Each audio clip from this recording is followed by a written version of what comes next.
You know, my Oreos. Nathan! Neves, I had a dream that Josh was here and we recorded an episode together and he ate my Oreo cookies. Josh has been dead. You killed him. Remember? Last year, you fucking strangled him. No, he's not. I can feel his presence. What kind of Star Wars bullshit are you fucking talking about? We gotta review Ferrari, man. New year, come on. Oh yeah, let's go.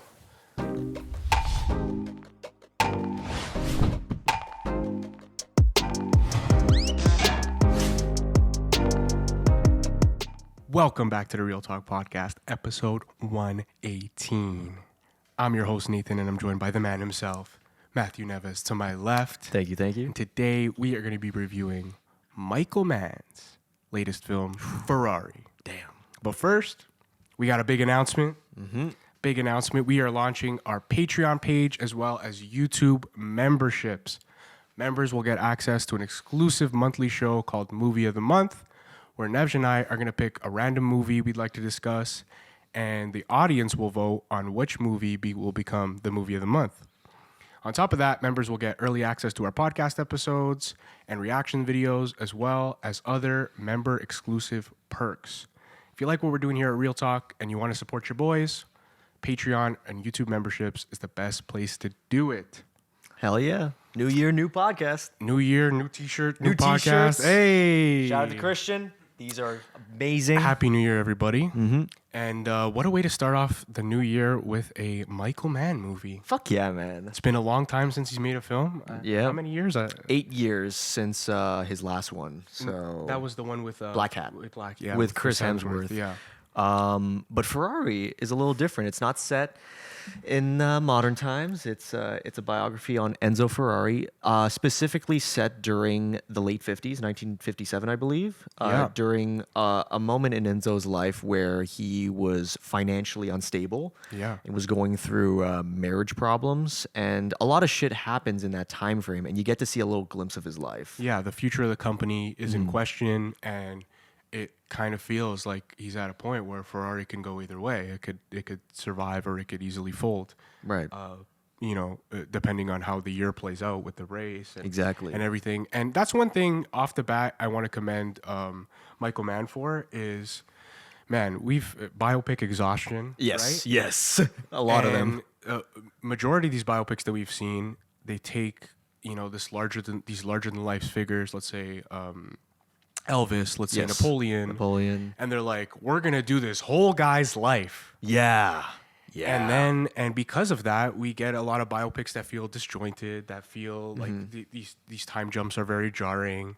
And he made a choice here to be like, no, it's gonna be 1 year of this man's life. Yeah. And I like that. Oh, absolutely. I like that a lot. It was refreshing, and it made it feel less like a biopic to me. Yeah, it felt like a glimpse. Yeah. It was just a glimpse into Enzo's life and how this moment in his life affected him so much afterwards. Yeah. Because he lived to be, I believe, 90 years old. Yeah. Like a long, long life. And it would have been insane to cover 90 years of this guy's life in a 2.5 hour long movie. So, exactly. Yeah. So I like the choice that they made there. But the opening sequence, for some reason, wanted to show fucking Adam Driver. Yeah, that was weird. Driving, and it just looked like shit. It looked bad. That part looked like the green shit. screen, the motion capture, like it was and like it looked like they were blending I don't know if it was or not, old but footage. It looked like real old footage. Yeah. And then they just cut to Adam Driver looking like Snoopy in the fucking He does kind of look like Snoopy in that. I was a bit shocked that they introduced that because I saw clips of it in the trailer. I'm thinking, oh, okay, well, it's just gonna be glimpses. But it was like the beginning of the fucking movie, and I was like, did we really need to see that? Yeah, because we already kind of knew Enzo was a race car driver. Sure. Prior to it, but regardless of that scene, yeah, that's a small thing. thing. And honestly, how long does that scene last? Maybe like a minute or two. So it's a small nitpick. But then, we get into the late 50s. Yeah. And we get into this story of Enzo Ferrari. Right off the bat, I'm gonna say I I really enjoyed this movie. I think there's parts of it that really struck with me and will stick with me for a very long time. Yeah. I personally prefer this over movies like Maestro and Priscilla. I'm more on the positive of this. I think you are the same.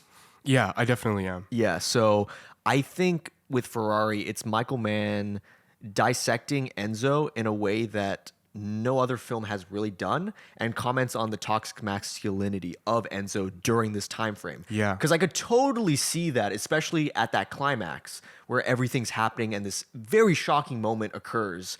I think it's the culmination of him having such an ego and being like, no, I have to be the best. I am the best. This is going to work. I'm trusting. Like, I don't care. Death, whatever. Like, you know what you're Right. getting into. And then that moment happens. And I remember seeing that in the theater. I heard some gasps. No, it was that scene. Holy fuck. That scene's incredible.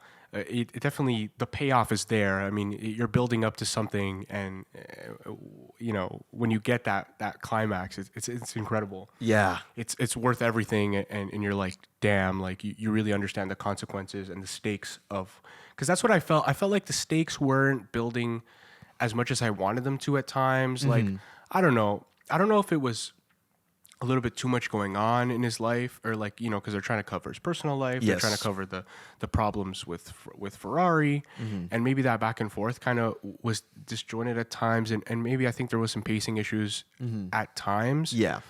But when you get to that ending, or close to that ending, you really start to understand the stakes, like what's at stake. Right. And it works. It works really well. And I have some nitpicks, but it's Yeah. far from a poorly made film.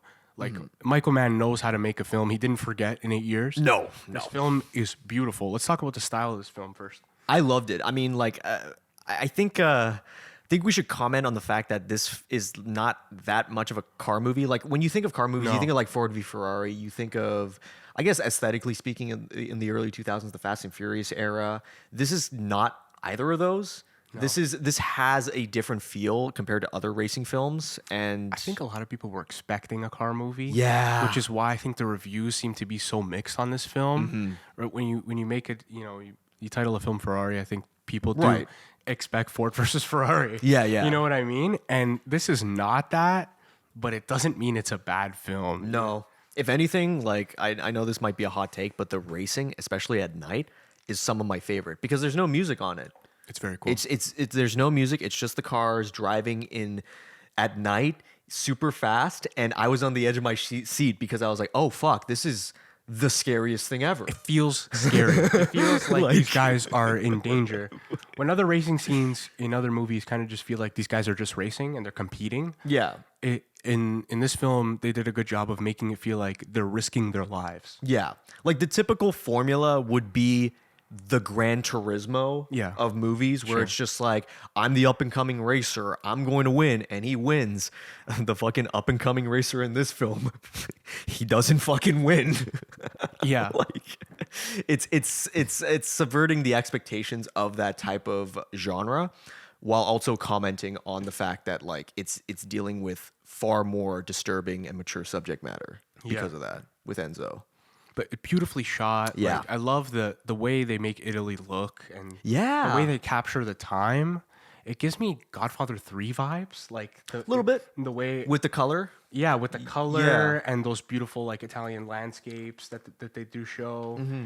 And I mean, even a climax has an opera scene, so I guess that. Yeah. That's Oh, it. that opera scene's so fucking good, man. Oh my god. Yeah. I totally forgot about that, but that really stuck out to me because it cuts back to Enzo's earlier life Yeah. with Penelope Cruz, which, by the way, Penelope Cruz gives an amazing performance in this. I think Adam Driver and Penelope Cruz are the highlight. She's fucking scary in this movie, bro. Yeah, she's good. She's really fucking good. She's so good that I wanted more of her, Yeah. to be honest. Yeah, it's really interesting exploring that relationship and how Enzo is kind of living this double life, like literally has two families. Yeah. And what's interesting is that you couldn't divorce in Italy legally until 1970. For real? So he could not get a divorce. Fucking even hell, if he man. wanted to. Even if you wanted to, yeah.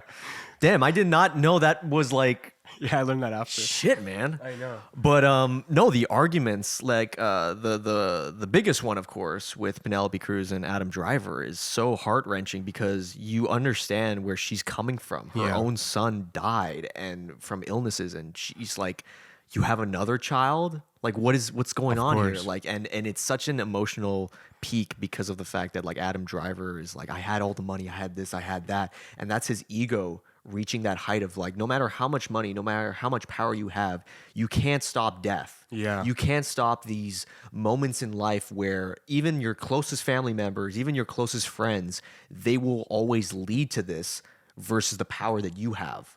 And that's the parts I really liked about Ferrari is this commentary on like toxic masculinity and dealing with ego, dealing with your own ego and realizing that you can control everything, no matter how popular you are. Yeah. Not even if you're motherfucking Enzo Ferrari. Exactly. Exactly. You're right. And that, yeah, you're right. The relationship between him and his wife is amazing. And I did want more of it as well. Yeah. I just think it's great because you do see her perspective because she's like, you have another son. Like, what the Right? fuck? You're living this life.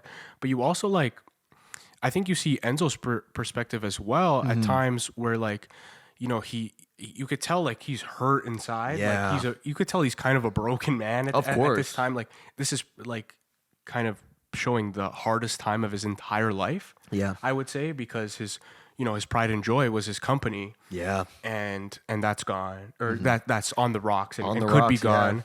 And he lost his son, and he's having to hide this other life. So I think the pot's boiling, and Yeah. it's getting to a boiling point, right? Oh, for sure. And the way he deals with it is just keep moving forward, and he doesn't really address it much. We get one scene with him at the grave, which I think was very nice. That's a good one. But other than that, he's just like, the driver dies, and he's like, he makes up this excuse like, no, it was because his girlfriend's mom was a whore. Fucking crazy logic. Like, what do you? That's the most Insane. like backwards bullshit. But it's Yeah. like he'll find any way to just keep moving forward. Yeah, it's like when the up and coming driver doesn't pass the other guy. The way he describes it is like, two points can't be in the same distance or something along those lines. This weird analogy. Yeah. And they used that in the trailer, and they used it very well in the trailer. That was my favorite part of the trailer because I think they repeat it twice and bring that back. And Well, it contrasts really well with his marriage and Yeah. the mistress. It's Exactly. like it's exactly the same thing, and it's a little thing to note by because it's almost like he's teaching these people things that he doesn't even learn himself. Yes. As the film progresses, and yeah, I the one thing I read some reviews, and I saw this video of it, and I couldn't believe this guy asked this question to Adam Driver. I don't know if you've seen the interview where there was a Q&A after the movie, and Adam Driver was there, and one of the guys fucking asked him, was like, yeah, some of these crashes seem very cartoony and silly and stuff. What do you think of that? And it's just like, you're gonna fucking ask that question after a premiere with Adam Driver? That's so weird. So you know what Adam Driver said? did he say? He's like, I don't know, fuck you, man. Next question. Good answer, Adam Good Driver. answer. Reason, like, especially after watching the motherfucking movie. Yeah. Like, wow. I like that shit. I'm all for actors not having to be like the, give your PR answer. Like when you get a stupid question, it deserves an answer like that. Absolutely. That's a stupid question. It is, absolutely. Because of the fact that, like, even if you're not a fan of the film, why the fuck would you ask that? Yeah, and I see a complaint is kind of the CG with those crashes. Sometimes it looks a little bit weird. I would agree with that. Yeah.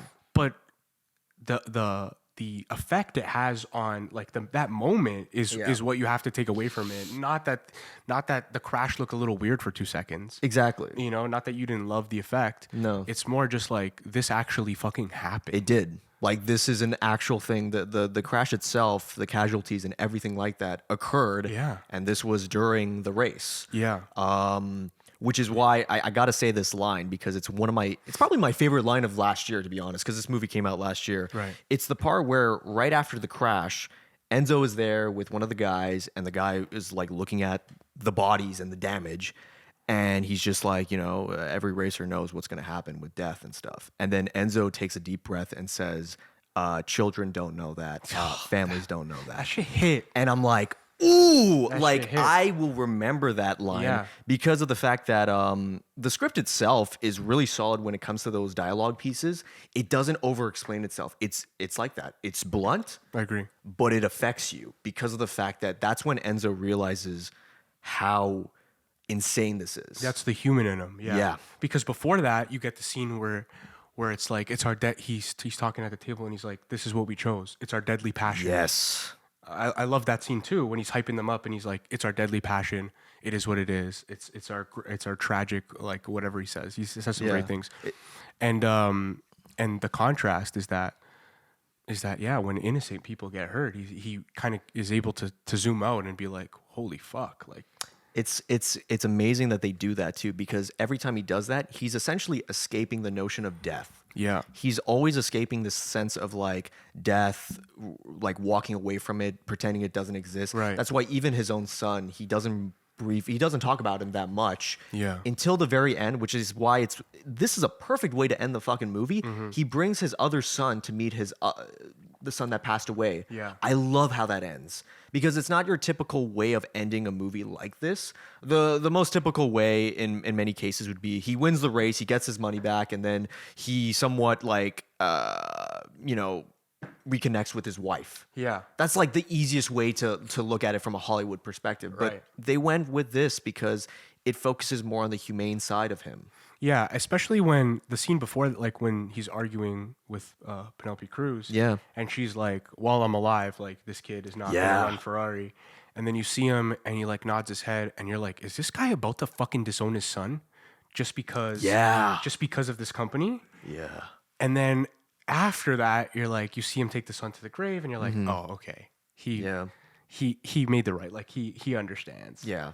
You know. I love the way that ended too, because I was thinking like, how are they gonna end a movie like this?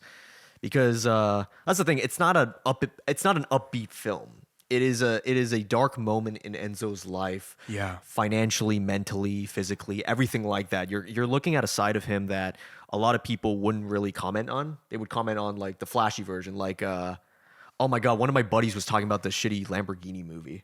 I Did you hear never about saw it. Oh my fucking god! Like that's a great example of what not to do with biopics nowadays. Right. It's like start Frank Grillo as like the owner of Lamborghini, and it's like some direct-to-DVD schlock, and it's like this is how you're supposed to do it. Where look at the humanity of these people, Yeah. and see what they learned during this point in time in their life, and Yeah. I love the contrast of like him having to, to just put his head down and move forward with all the shit that's happening, because that's really what, like, when you think about, like, especially at this time period, like making cars and making race cars, it's so Yeah. dangerous, and it's hard not to feel like blood is on your hands if you're Enzo Ferrari and somebody dies in a Ferrari. yeah. You know what I mean? Oh, absolutely. So I love that contrast, and it worked really well. Like the script is well written, Yeah. it's well shot. It's just not the driving racing movie people wanted, I No. think, and that's why I really think the reviews are so split. And unfortunately, that's why I think it bombed at the box office. Yeah, you know what the sad thing is? I was looking at the budget. It was like what, 95 million Yeah, around Christmas time, and it's just like, fuck, man. I know the sad reality is like, motherfucking Wonka is gonna make more money than this shit, man. And like, 12 million in the first 2 weeks. wow, That's so tough. that is tough. I'm glad this got a theatrical release, though. I got to see this in theaters. This is my first Michael Mann film. Yeah, me too. See in theaters. I love that. I love we're in that day and age. But speaking of the script, this was written by Troy Kennedy Martin. And what's fascinating about this is it was an adapted screenplay based off the book. Right. But what's even crazier is that he passed away in 2009. Right. Yeah. So this script has been around for about 15 years past. Yeah, and Michael Mann actually went into pre-production in this film in the 90s. Yeah. This was a real passion project for him, and I think it shows in the attention to detail and the way I could tell Michael Mann is very interested in Enzo Ferrari. Yeah. And showing that contrast, like you could tell this was a passion project. Absolutely. Especially the parts where it's just like, I don't know why, but I was just thinking of his past films box office and hearing like, Enzo, you got no money. You spent too much. And it's just like, Yeah. well, I mean, yeah, Black Hat was 100 million, made like 20 million. Like Yeah. his recent films that he's made have been bombs, but I really thought this one was going to be different because of the Yeah. name, because Adam Driver's stock is very high at the moment. that's true. I don't know why it's not making too much money. I don't know, 12 million. Like that's fucking ridiculous. It's rough. Like That is I fucking didn't rough. expect this to be the highest grossing film of the year or anything, but $12 million. Yeah. God damn. Like a veteran director, a great cast. Like that's Mm-hmm. tough, right? Yeah, because like the movie as it progresses, it's a lot more slower than your typical biopic. Sure. But I love that. Yeah. I wanted to sit back and be like, I'm so glad that there are just like shots. Like there's a sequence with Penelope Cruz where she goes to the house and she takes the car.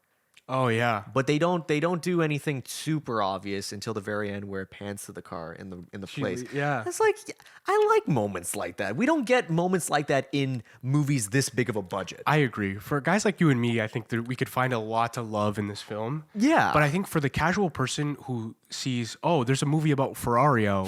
Let's go see the race. Let's go see some sick racing scenes. Yeah, no. I could see how they leave the theater a little bit disappointed. I could see both sides. But again, I want to go back to like how this has been in production for a long time. Right. Oh, okay. The first actor to sign on to play Enzo Ferrari was Yeah. Christian Bale. Bro. That shit fell through. That would have been a crazy movie too. I think Christian Bale could have played the part for sure. Oh, absolutely. It's crazy because he was in Ford v Ferrari, so Right. he was. Wow, fuck. Who was the other guy? And then afterwards, it was Wolverine, Hugh Jackman. It was Hugh Jackman, which that one I can't picture. No. Has Hugh Jackman ever done like a movie like that?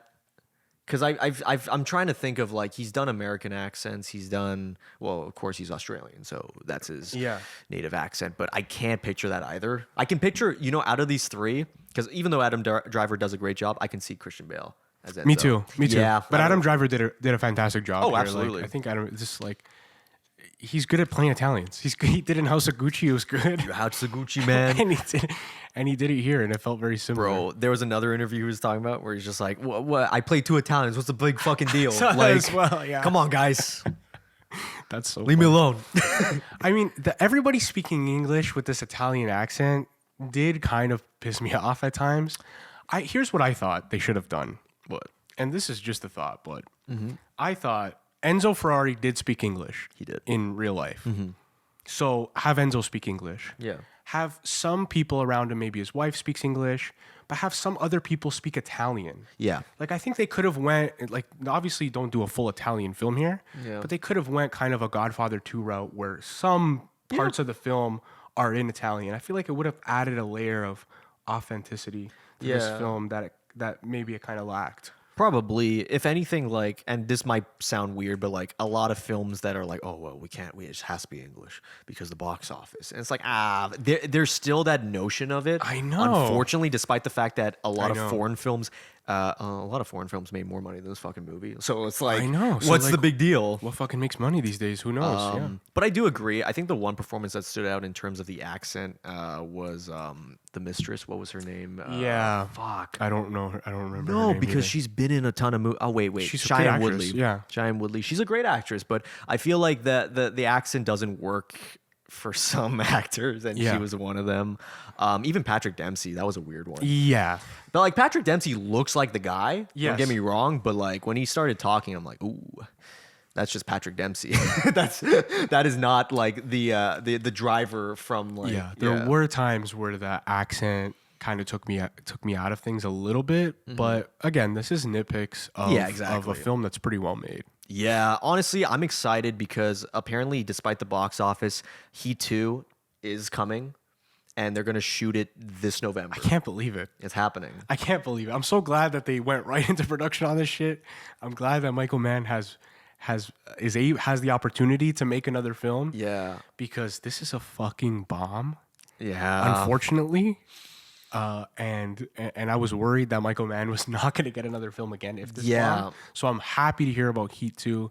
And I think the namesake, Heat 2, I hope that makes will money. carry it to some money. Please go see Heat 2. Yeah. I mean, like, if you can, go see Ferrari as well. I Yeah, feel like this is great. a breath of fresh air compared to, like, I'm looking at the box office, man, and the fucking Wonka film. Like, I know people like it, but just for the namesake, I feel like this movie uses the name of Ferrari a lot more respectfully than like I agree. a lot I of think movies Wonka just nowadays. appeals to a more casual audience. I think. Yeah, and that's 'cause- really just what it is. Yeah, the chocolate factory shit. But Right. like I don't know. I hope P2 is great. I mean, like I think the digital technology that Michael Mann's using for the cameras works really well. And my theory is for Heat 2, because it's supposed to be a prequel and a sequel, shoot film That's so on the cool. prequel and then shoot digital for the sequel. Ooh, So think of it love this way. that. Think of it like Thief, the look of Thief in Right. the prequel, and then the look of Miami Vice in the How sequel. cool would that be? You know, That's a great idea. Michael man. Mann, I'm just saying. And I love the idea of Heat 2 being a prequel and a sequel. Yeah, I think he wants Adam Driver in Heat 2. I just don't know who he's gonna play. Right. I think he might do Pacino's part, but I don't know. Damn. But let's look at ratings. How would you rate Ferrari? So I'm gonna give this film a 7 out of 10. Mm-hmm. I think it's an easy 7 out of 10 for me. It's a solid film. I kind of feel a little bit how I felt with Napoleon here. I felt like there's maybe an opportunity to heighten some of these tensions. One of the notes I had here was I see a lot of parallels to like Uncut Gems in this movie. Kind of, Where, you know, like Adam Sandler, things in Enzo Ferrari's life here are just kind of boiling up, and he's doubling down on everything. And it's like he's all in. And so was it, like similar to Uncut Gems. Yeah. But Uncut Gems just got this tension. No, Uncut Gems is a movie. If you want to get a panic attack, you watch that movie. Yeah, and I felt I didn't feel like the stakes were that high in this film. No.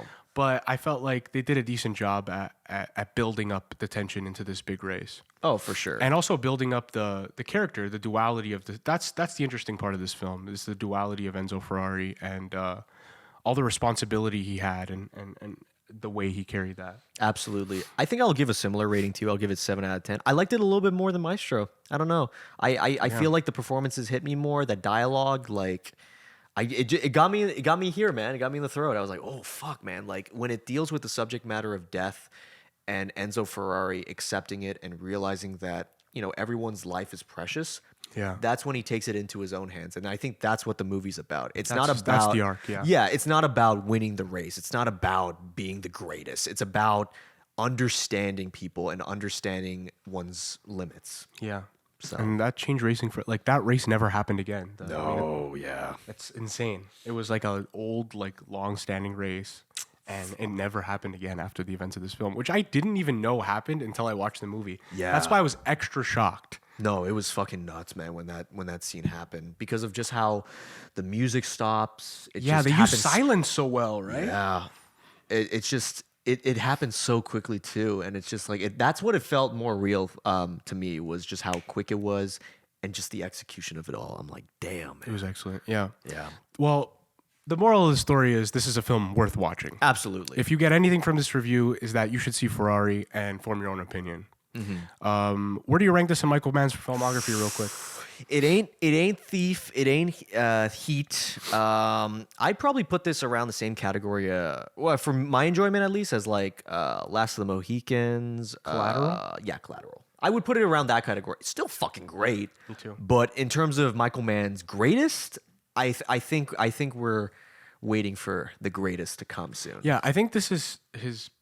The last biopic he did was Ali, actually. Oh yeah. Which I think is just as good as this. Like I put them side by side. Like, hell yeah, man. These are equally good films and equally good deep dives into the lives of these people. So I think they're great. Good stuff. I think we'll wrap it up there. Thank you for watching this episode of the Real Talk podcast. Don't forget to leave a like, comment, subscribe to your boys, and check out those YouTube memberships, baby. Oh, yeah. And that Patreon. We'll catch you in the next one. Take care. Brush your hair. Peace. Peace.